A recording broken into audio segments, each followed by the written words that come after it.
5 మాత్రమే అరెస్ట్ అయ్యారు, కేసులు మాత్రం నామమాత్రంగా జరుగుతూ ఉన్నాయి. ఫోన్ చేసిన గంట తర్వాత పోలీసులు వచ్చారంటే పరిస్థితి మరి ఈ ప్రభుత్వం ఏమైనా సహాయం చేసిందా అనే డౌట్ కూడా మాకున్నది. కాబట్టి ఇవన్నీ డౌట్స్ క్లియర్ చేయడానికి ఖచ్చితంగా కేంద్ర సహాయ మంత్రి బండి సంజయ్ గారు, నేను క్లియర్గా చెప్తున్నా, వారింటికి రావాలి, కంపల్సరీ వారితో మాట్లాడాలి. ఎందుకంటే ఎక్కడో ఎవరికో అయితే పోయినరు, మరి ఈరోజు ఎందుకు స్పందిస్తలేరు? మరి ఆయన తెలంగాణ బిడ్డ కాదా? ఆయన ఈ దేశంలో పుట్టలేదా? పాకిస్తానోడా? మనం మాట్లాడతాం కదా పాకిస్తానోడు బంగ్లాదేశోడు అని, మరి ఆయన పాకిస్తానోడా? నేను ప్రశ్నిస్తా ఉన్నా.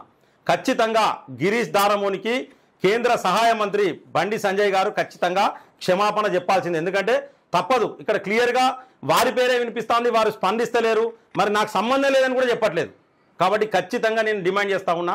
ఎందుకంటే ఒక అసోసియేషన్లో ప్రధాన కార్యదర్శిగా ఎన్నికైన తర్వాత నేను ఖచ్చితంగా ప్రశ్నిస్తా ఉన్నా. కేంద్ర సహాయ మంత్రి బండి సంజయ్ గారు గిరీష్ దారమోని కుటుంబం మొత్తానికి కూడా ఖచ్చితంగా సారీ చెప్పాలి. లేకపోతే మా యొక్క భవిష్యత్తు కార్యాచరణ అనేది మరొక వారం రోజులలో మేము ఖచ్చితంగా మా భవిష్యత్తు కార్యాచరణ ప్రకటిస్తాం.